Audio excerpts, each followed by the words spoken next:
بسم اللہ الرحمن الرحیم۔ آپ سب کو اسلامیات کی کتاب میں خوش آمدید، اور میں ہوں آپ کا معلم ڈاکٹر ضیاء الرحمن۔ آج ہمارا سبق بہت آسان ہے، نہایت آسان۔ پتہ ہے آج ہم نے ایک حدیث پڑھنی ہے، اس کی تشریح پڑھنی ہے، اور اس کے بعد ہم نے اسماء الحسنی پڑھنے ہیں، یعنی اللہ تعالیٰ کے نام ہم نے پڑھنے ہیں۔ آج ہمارا سبق ہے 1.3، اور سبق کا عنوان ہے احادیث نبوی صلی اللہ علیہ وآلہ آلہ وصحابہ وسلم، اور آج اس کا چوتھا لیکچر ہے اور آخری لیکچر ہے۔ اس کے ساتھ ہی ہمارا یہ سبق ختم ہو جائے گا، اور آج کے جو حاصلات تعلم ہیں ان کی جانب بڑھنے سے پہلے ایک چھوٹی سی ایکٹیویٹی کر لیتے ہیں۔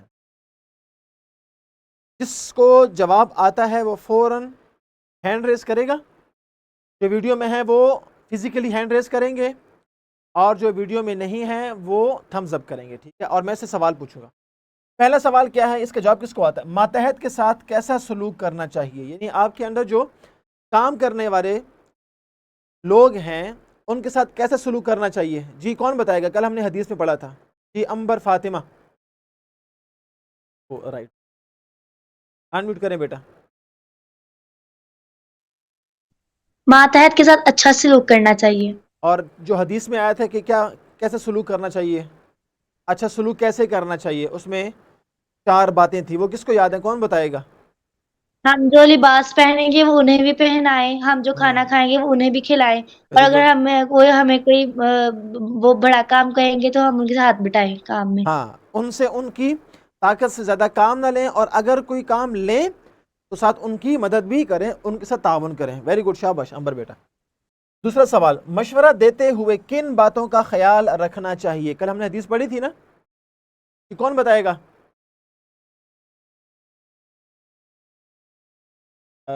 ابیہا نعیم، ابیہا نعیم، جی بیٹا انمیوٹ کرو۔ جب ہمیں کسی کو مشورہ دینا چاہیے تو ہمیں سوچنا چاہیے کہ اگر ہمیں اس بات کا پتہ ہے تو مشورہ دیں، ورنہ اس سے کہہ دیں کہ ہمیں اس بات کا نہیں پتہ۔ ویری گڈ، زندہ باد۔ اور ایک بات اور بھی تھی، جان بوجھ کے کسی کو غلط مشورہ دینا ٹھیک ہے؟ نہیں ٹھیک۔ اور آپ صلی اللہ علیہ وسلم نے جو جان بوجھ کے غلط مشورہ دے اور وہ جانتا ہے کہ خیر اس کے علاوہ میں ہے، تو ایسے انسان کو آپ صلی اللہ علیہ وسلم نے کیا کہا کہ وہ کون ہے؟ کون بتائے گا؟ شاباش، احمد حسن، احمد حسن نہ ہو تو جی احمد حسن بیٹا۔ Little stars model school Shekau پورہ،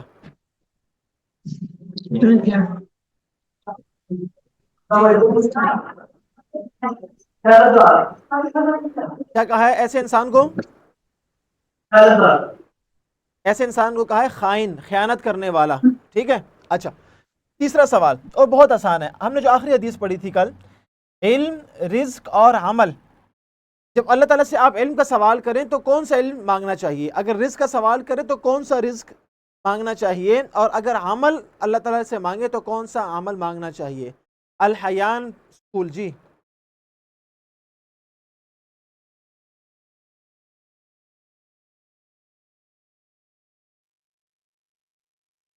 انمیوٹ ہو گیا، فائدے والا علم، شاباش، حلال رزق ویری اور گڈ۔ نیک عمل۔ فائدے والا علم، پاکیزہ رزق، حلال رزق، اور عمل کون سا؟ جو اللہ کے ہاں قبول ہو، وہ عمل متقبلہ، جو اللہ کی بارگاہ میں قبول ہو۔ Very good. اب ہم چلتے ہیں اور آج کے سبق کا آغاز کرتے ہیں۔ آج کے ہمارے SLOs وہی ہیں جو کل تھے، کہ شامل نصاب احادیث نبوی صلی اللہ علیہ وسلم کا ترجمہ سمجھ سکیں، پہلا کام۔ نمبر 2، احادیث نبوی صلی اللہ علیہ وسلم میں بیان کی گئی تعلیمات کو سمجھ سکیں، ان میں کون سی تعلیمات بیان کی گئی ہیں۔ اور تیسرا کام، احادیث میں موجود موضوعات کو سمجھ کر اپنی روزمرہ زندگی میں ان کی تعلیمات پر عمل پیرا ہو سکیں۔ تو ہم نے یہ احادیث صرف احادیث کے لیے نہیں پڑھنی، بلکہ ہم نے اس لیے پڑھنی ہے تاکہ ہم کیا کریں؟ ان پر عمل کریں، اور ہم اپنی عملی زندگی میں ان پر عمل پیرا ہو جائیں۔ اس لیے ہم ان حدیث کو پڑھیں گے، اور ان حدیث کے ساتھ ساتھ آج ہم اسماء حسنہ بھی پڑھیں گے۔ تو 10ویں حدیث اور آخری حدیث آج کی کیا ہے؟ جناب نبی کریم صلی اللہ علیہ وسلم نے فرمایا، المسلم علی المسلم حرام دمہ وَمَالُهُ وَعِرْضُهُ۔ عربی کی حدیث بیان کی جاتی ہے، اس کو بھی غور سے سنا کیجیے۔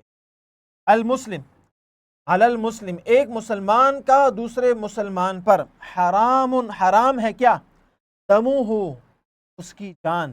دم کہتے ہیں خون کو، دم کسے کہتے ہیں؟ خون کو، لیکن مراد کیا ہے؟ جان۔ وَمَالُهُ، اس کا مال، وَعِرْضُهُ، اور اس کی ناموس اور اس کی عزت۔ کہ جناب نبی کریم صلی اللہ علیہ وسلم نے فرمایا کہ ہر مسلمان پر دوسرے مسلمان کا مال، اس کی جان اور اس کی عزت کیا ہے؟ حرام ہے۔ یعنی کسی کو قتل کرنا حرام ہے، کسی کا مال بغیر اجازت کے لینا حرام ہے، اور کسی کی عزت پر حملہ کرنا، کسی کا مذاق اڑانا، ایسی بات کرنا جس سے سب لوگ اس کا مذاق بنائیں، یہ کیا ہے؟ حرام ہے۔ کیوں؟ اس کی جان، اس کا مال اور اس کی عزت اور آبرو سب پر کیا ہے؟ حرام ہے۔ سمجھ لگی بیٹا؟ یہ آپ صلی اللہ علیہ وسلم نے اس کو حرام جو ہے وہ قرار دیا ہے۔ اب اس کی تشریح کی طرف آتے ہیں۔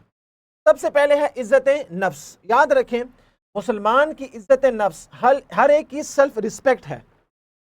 میری، آپ میں سے ہر ایک کی کیا ہے؟ عزت ہے۔ آپ کو اور مجھے یہ اختیار نہیں ہے کہ ہم کسی کی عزت کا مذاق اڑائیں، کسی کا مذاق اڑائیں، کوئی ایسی بات کریں جس سے لوگ اس کا مذاق اڑائیں اور اس کا مذاق بن جائے۔ کیوں؟ ہر ایک کی عزت نفس ہے، سیلف رسپیکٹ ہے ہر ایک، اور دوسرے مسلمان کی عزت کو پامال کرنا کیا ہے؟ حرام ہے۔ اسی طرح جان اور مال کی حرمت، کیا مطلب؟ خون بہانا، کسی بھی مسلمان کا خون بہانا آپ کو اور مجھے یہ اجازت نہیں ہے کہ ہم کسی مسلمان کا خون بہائیں، اس کو تکلیف دیں، جسمانی طور پر اس کو نقصان پہنچائیں، یہ ہمیں اختیار نہیں ہے۔ اسی طرح دوسرے مسلمان کی دولت پر قبضہ کرنا یا دھوکے سے اس کا مال لے لینا، یہ بھی جائز نہیں ہے۔ کیوں؟ اس کا مال محترم ہے، اس کی جان محترم ہے، قابل احترام ہے، اور اسی بات کا تذکرہ آپ صلی اللہ علیہ وسلم نے کس میں کیا؟ حدیث پاک میں کیا۔ یہ سلائیڈ کون پڑھے گا جلدی سے؟ کون سا اسکول ہے؟ الائٹ اسکول رحیم یار خان گرلز، جی بیٹا پڑھیں، شاباش، ان میوٹ کریں اور پڑھیں۔ الائٹ اسکول رحیم یار خان۔ مسلمانوں کے درمیان قریبی تعلق۔ حدیث میں اہل اسلام کے درمیان قریبی تعلق اور رشتہ کو واضح کیا گیا ہے۔ مسلمانوں کے درمیان احترام اور حفاظت کا فریضہ۔ دیکھیں، یہ بڑا اہم نکتہ ہے۔ جب آپ ایک دوسرے کے قریب رہتے ہیں تو تب آپ کو ایک دوسرے کو جاننے کا موقع ملتا ہے نا۔ اور کسی بھی معاشرے میں جب مسلمان رہتے ہیں تو وہ اکٹھے رہتے ہیں، ایک ساتھ رہتے ہیں۔ جب ایک ساتھ رہتے ہیں تو ایک دوسرے کی کمی بھی سامنے آئے گی کہ فلاں میں یہ کمی ہے، فلاں میں یہ کمی ہے، فلاں کا یہ مسئلہ ہے، فلاں کا یہ مسئلہ ہے۔ تو اس حدیث پاک میں یہ بتایا کہ مسلمان آپس میں قریب جب رہتے ہیں تو ایک دوسرے کے راز ان کو معلوم ہوتے ہیں، لیکن اس کے باوجود جب آپ ایک ساتھ رہتے ہیں تو آپ کو موقع ملتا ہے کہ آپ کسی کا مال لے لیں۔ آپ جب ایک ساتھ رہتے ہیں تو آپ کو یہ موقع ملتا ہے کہ آپ کسی کی کمزوری کا اعلان کر لیں بڑی محفل میں اور اس کی عزت کا مذاق بنا دیں۔ اس لیے اسلام نے بتایا کہ اب مسلمان اکٹھے رہتے ہیں، جب اکٹھے رہیں گے تو ان کے درمیان احترام کا رشتہ ہوگا اور ان کے درمیان حفاظت کا فریضہ ضرور اس نے ادا کرنا ہوگا۔ ایسا نہیں کہ اکٹھے رہتے ہیں، ایک ساتھ رہتے ہیں تو جس کا مال ملا ہتھیار لیا، جب موقع ملا کسی کو نقصان دے دیا، جب موقع ملا کسی کی عزت پر حملہ آور ہو گئے۔ ایسا نہیں کرنا چاہیے۔ اس حدیث کی روشنی میں یہ بھی ہمیں سبق ملتا ہے۔ اب خلاصہ کیا ہوا کہ مسلمان کی جان، مال اور عزت کی حرمت ہم نے مد نظر رکھنی ہے، سامنے رکھنی ہے۔ دوسری بات، اسلامی اخلاق اور اصولوں کے مطابق آپس میں رابطوں کو ہم نے مضبوط کرنا ہے۔ یہ ہے اس حدیث کا خلاصہ۔ اب ہم چلتے ہیں اسماء حسنہ کی جانب۔ اسماء حسنہ یہ 10 احادیث ہم نے پڑھ لی ہیں۔ ان تمام احادیث کو صرف پڑھنا مقصود نہیں، یاد رکھیے گا۔ ترجمہ یاد کر لیا، حدیث کو زبانی یاد کر لیا، کا خلاصہ اور تشریح آ گئی، کیا ہوا؟ اگر میں نے جھوٹ کے بارے میں 10 احادیث یاد کر لی، 5 آیات یاد کر لی اور میں نے جھوٹ نہیں چھوڑا، کوئی فائدہ؟ ان حدیث کا اصل مقصد کیا ہے؟ پر عمل کرنا، پر عمل کرنا، ان پر عمل کی کوشش کی۔ اب ہم پڑھیں گے اسماء حسنہ۔ اسماء حسنہ اللہ تعالیٰ کے خوبصورت اور مبارک نام ہے. اسماء جمع ہے کس کی؟ اسم کی. اسماء جمع ہے کس کی؟ اسم کی. اور اسم کسے کہتے ہیں؟ نام. حسنہ، حسنہ کا معنی ہے پیارے یا خوبصورت یا اچھے، یہ معنی ہے حسنہ کا. تو اسماء نام اور حسنہ کا معنی ہے خوبصورت. تو اسماء حسنہ کا مطلب ہوا خوبصورت نام، اور اس اسماء حسنہ سے مراد اللہ تعالیٰ کے خوبصورت اور مبارک نام ہے. اور یہ ان کا مقصد کیا ہے؟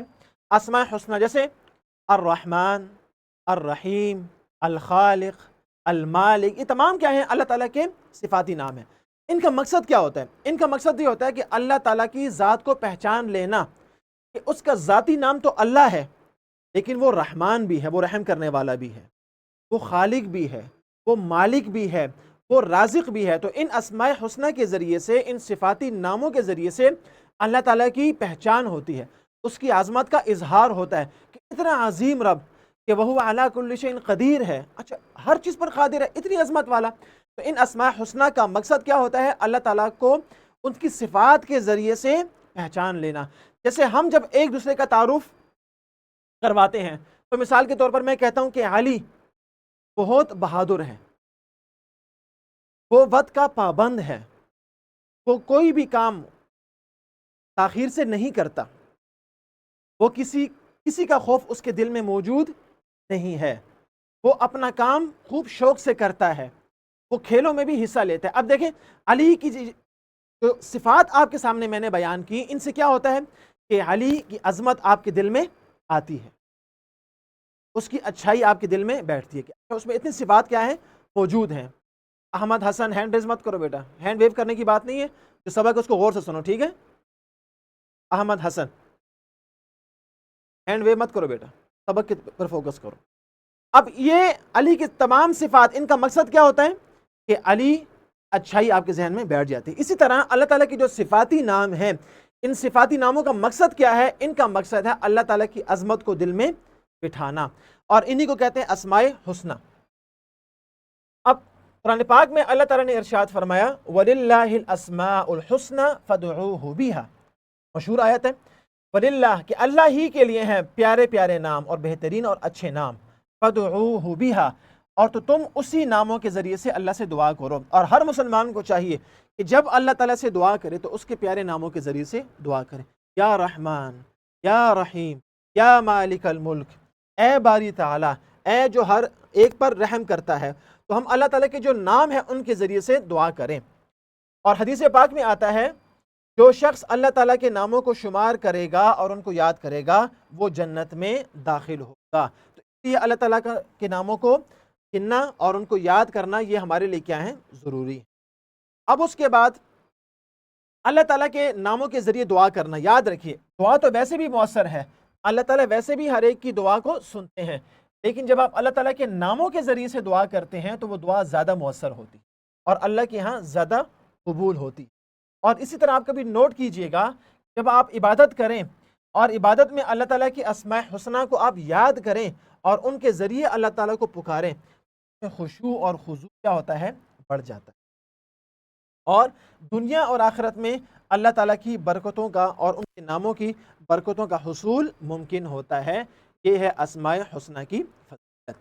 اب ہم باری باری آپ میں سے ایک ایک جو ہے وہ اللہ تعالیٰ کا نام، اس کا معنی اور اس کی تشریح پڑھے گا. تو سب سے پہلے نام ہے الحی. الحی یہ کون پڑھے گا؟ جی بسمہ سحر. جی بیٹا پاکستان کیمبرج سے ان میوٹ کریں بیٹا پہلے. بسمہ سحر اور زمل پاکستان کیمبرج اسکول سے ان میوٹ کریں بیٹا.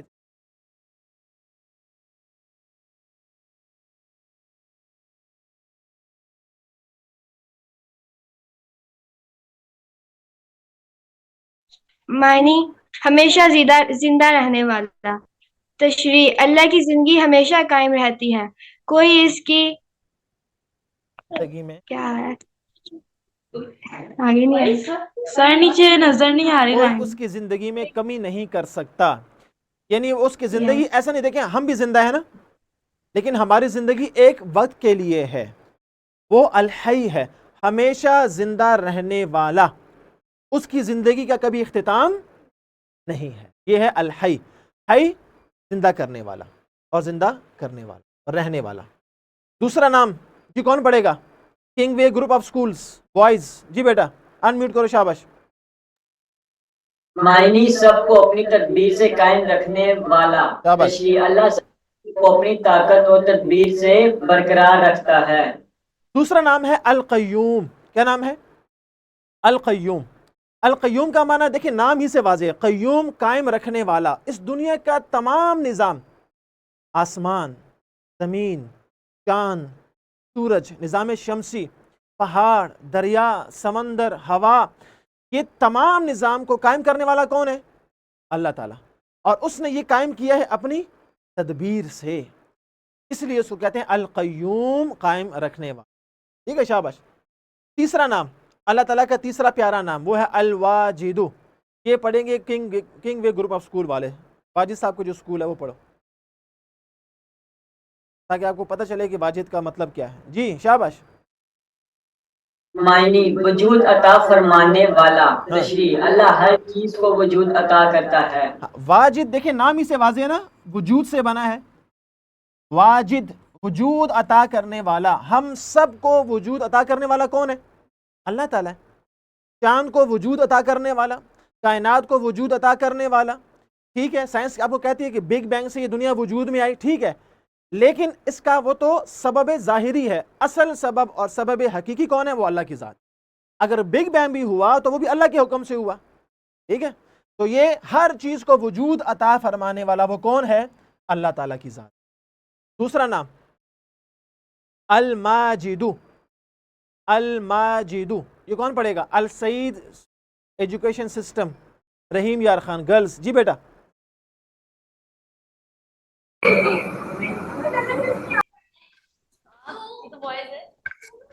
معنی عظمت و بزرگی والا. تشریح اللہ کی عظمت و بزرگی بے مثال ہے. آپ کو کوئی جلدی ہے؟ آرام آرام سے پڑھیں. شاباش، ویری گڈ، بہت اچھا پڑھا. الماجد. آپ نے ایک نام سنا ہوگا مجید، حمید مجید. یہ بھی اس کا معنی اور الماجد کا معنی تقریباً کیا ہے؟ ایک اور وہ کیا ہے؟ عظمت اور بزرگی والا. عظمت اور بزرگی والا. اللہ تعالیٰ سے عظیم اور کوئی ہے؟ اس کی عظمت کی کوئی مثال موجود نہیں ہے، اس لیے اس کو کہتے ہیں الماجد. الماجد. اچھا یہ آپ نوٹ کریں، جتنے بھی نام ہیں اس سے پہلے الف لام ہے، یہ آپ نے لازمی لگانا. ٹھیک ہے، الماجد. رحمان نہیں، الرحمن. واجد نہیں، الواجد. قادر نہیں، القادر. سمجھ آئی؟ یہ آپ نے الف لام لازمی لگانا ہے. اگلا نام آپ کی اسکرین پر آپ کو نظر آ رہا ہے اور وہ کیا ہے؟ الواحد. الواحد. موئز ذیشان. جی بیٹا انمیوٹ کرو جلدی سے.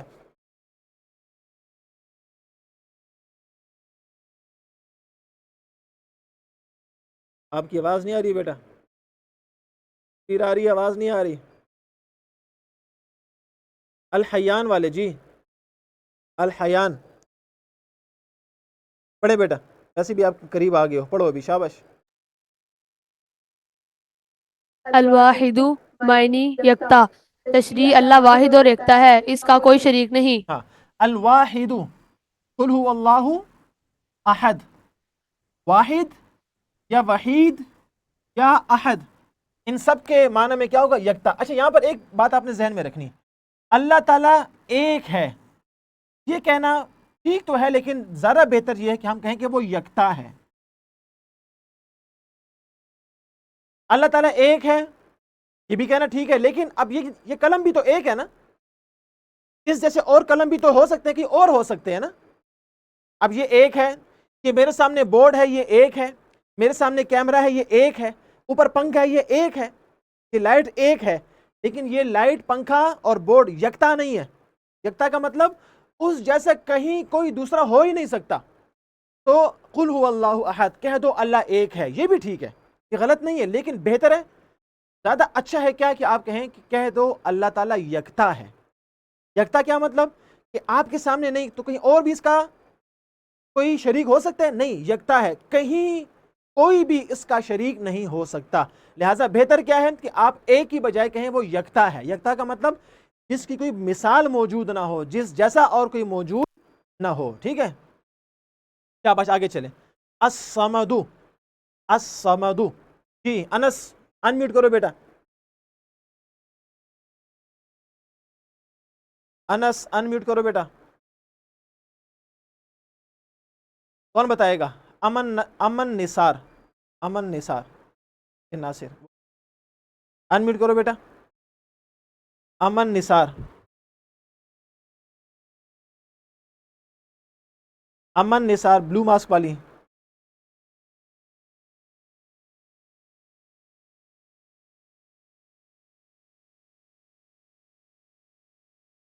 رمشا چودھری انمیوٹ کرو بیٹا، جلدی کریں. رمشا چودھری انمیوٹ کریں اور پڑھیں اس کو.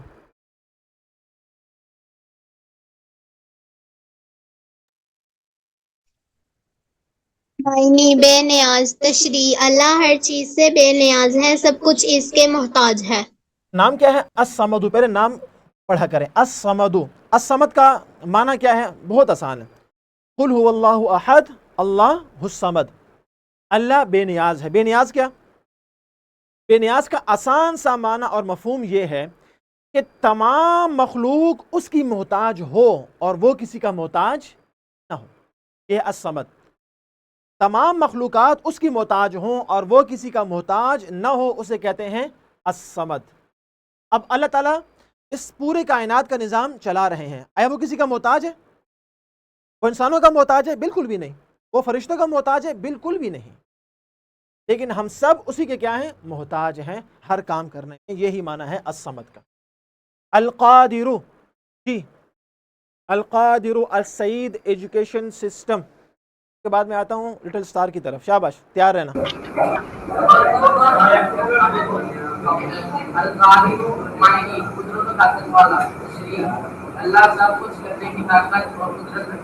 القادر اور القدیر دونوں کا معنی کیا ہے؟ قدرت والا. میوٹ کر دو بیٹا، میوٹ کر دو.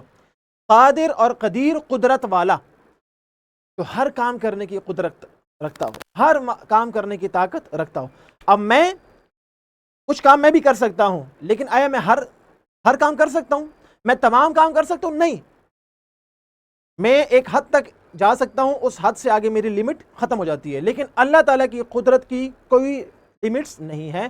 وہ سب کچھ کرنے کی طاقت اور سب کچھ رکھنے کی قدرت رکھتا ہے. شاباش. اقرا شہزاد، جی بیٹا انمیوٹ کریں. المقتدر، اقرا شہزاد، شاباش بیٹا.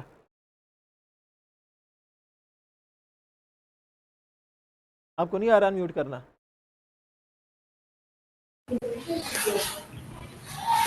معنی قدرت کا ملا کا مالک.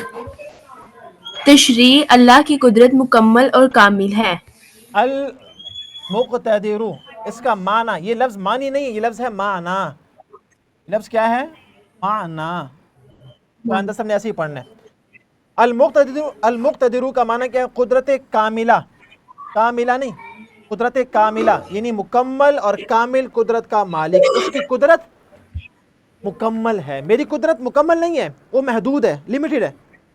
میری قدرت کیا ہے؟ لمیٹڈ ہے. اس کی قدرت کامل ہے، میری قدرت ناقص ہے، میں کمی ہے، وہ مکمل نہیں ہے. تو قدرت کاملہ کا مالک اللہ تعالیٰ کی قدرت مکمل اور کامل ہے، اور ہماری قدرت کیا ہے؟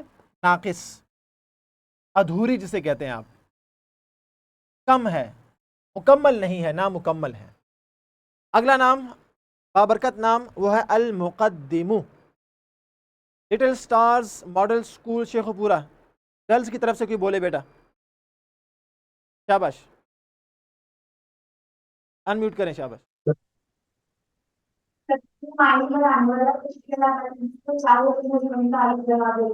ہاں، المقدم، شاباش، بیٹھ جائیں.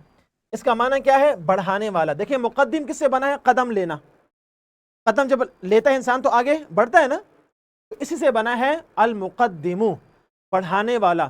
ہم اپنی طاقت اور اپنی صلاحیت سے جو آگے بڑھتے ہیں، ہر میدان میں مجھے بتائیے کہ یہ قدرت کس نے دی ہے؟ اللہ تعالیٰ نے. اللہ تعالیٰ کی عطا کی ہوئی صلاحیت کی وجہ سے میں آگے بڑھتا ہوں. سمجھ آئی؟ اس لیے وہ کیا ہے؟ المقدم. اللہ تعالیٰ جسے چاہے اپنے حکم سے آگے بڑھا دیتا ہے، انسان کی کوئی مجال نہیں. المؤخر. المؤخر.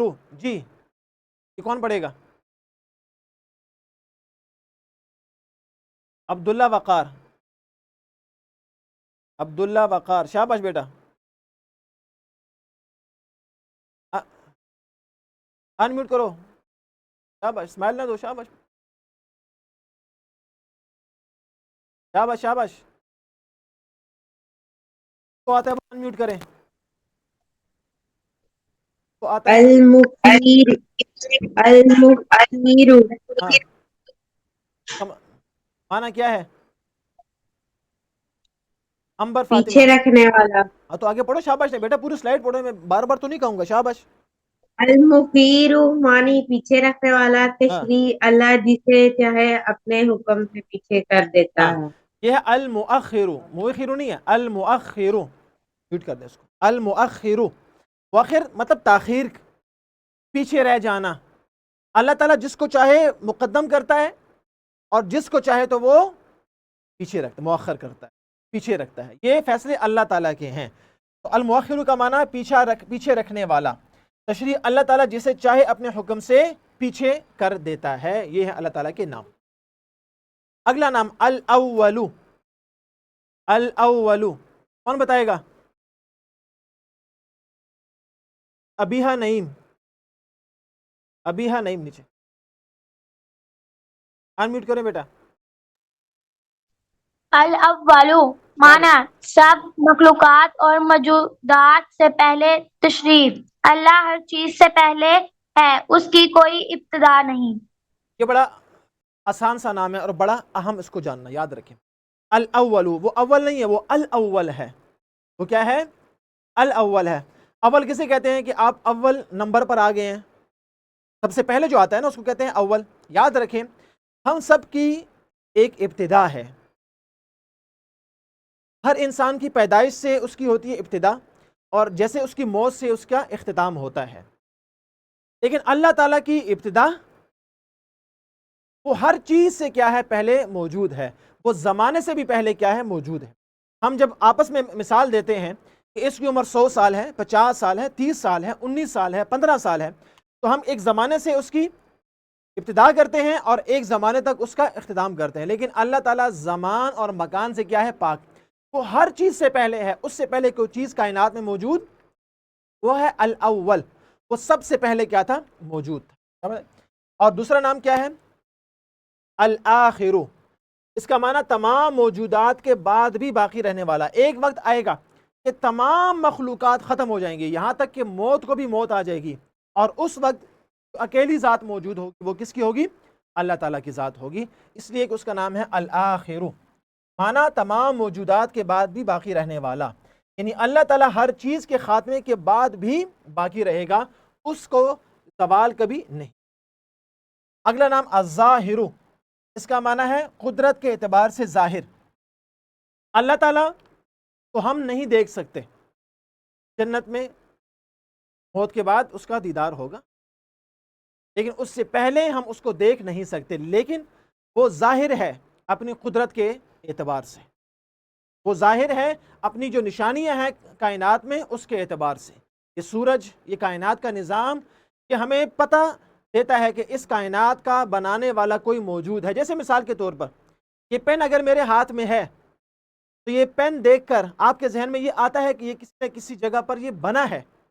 اس کا بنانے والا کوئی انجینئر موجود ہے، کسی فیکٹری میں یہ بنا ہے اور کچھ لوگوں نے اس کو بنایا ہے اور پیک کر کے ہم تک بھیجا ہے. اگر ایک انسان یہ کہے کہ یہ پین خود بخود ہو گیا، جو سلائیڈر ہے میرے ہاتھ میں یہ خود بخود بن گیا، آپ کے سامنے جو پوری سکرین آپ کو نظر آ رہی ہے یہ خود بخود بن گئی، تو آپ کہیں گے یہ بیوقوف ہے. ہر چیز کا ہونا اس کے جو جس نے اس کو بنایا ہے اس کے وجود پر کیا ہے؟ دلیل ہے. یہ سکرین آپ کے سامنے اس فیکٹری کی دلیل ہے کہ کسی فیکٹری میں یہ بنا ہے، کچھ انسانوں نے اس پر محنت کی ہے، اس کو پیک کیا ہے اور ہم تک پہنچایا ہے. اسی طرح یہ پوری کائنات آسمان، زمین، سورج، چاند، ستارے، نظام شمسی، یہ اللہ تعالیٰ کے ہونے کو ظاہر کرتے ہیں، اور وہ یہ کہتے ہیں کہ اللہ تعالیٰ کیا ہے؟ موجود ہے. یعنی اللہ کی قدرت ہر چیز میں کیا ہے؟ ظاہر ہے. لیکن وہ اپنی ذات کے اعتبار سے پوشیدہ ہے، اس لیے اس کا نام ہے الباطن. یعنی اللہ تعالیٰ کی ذات ہر چیز سے پوشیدہ ہے، کوئی اس کی حقیقت کو نہیں جان سکتا. ہم علامات کے ذریعے سے اللہ تعالیٰ کو جان تو سکتے ہیں، لیکن اس کی ذات کو پہچان نہیں سکتے، دیکھ نہیں سکتے. وہ ہم سے کیا ہے؟ پوشیدہ ہے. اسی کا نام ہے الباطن، یعنی اپنی ذات کے اعتبار سے پوشیدہ. نشانیوں کے اعتبار سے الظاہر، ظاہر ہے، لیکن اپنی ذات کے اعتبار سے الباطن وہ کیا ہے؟ پوشیدہ ہے، چھپا ہوا ہے. اگلا نام کیا ہے جی؟ الوالی. کون پڑھے گا؟ لٹل سٹار ماڈل اسکول شیخ پورہ. اب بوائز کی طرف سے کوئی پڑھے، بوائز کی طرف سے، شاباش.